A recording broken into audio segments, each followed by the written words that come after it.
पुस्तकात वाचलेला इतिहास प्रत्यक्ष डोळ्यांसमोर अवतरला जेव्हा तळवणे शाळा नंबर 1 मधील विद्यार्थ्यांनी हातामध्ये दांडपट्टा आणि वाघनखे धरली।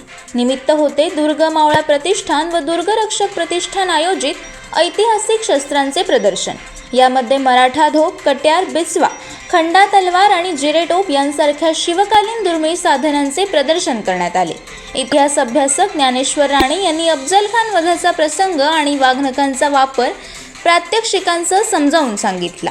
विद्यार्थ्यांना गड किल्ल्यांचे महत्त्व पटावे हे यामागील प्रमुख उद्दिष्ट।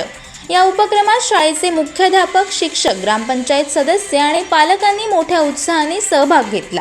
हातामध्ये शस्त्रे घेऊन फोटो काढताना विद्यार्थ्यांच्या चेहऱ्यावरचा अभिमान आणि उत्साह ओसंडून वाहत होता। कोकण संवादच्या ताज्या घडामोडींसाठी चॅनलला सबस्क्राईब करा आणि बेल आयकॉनला क्लिक करा।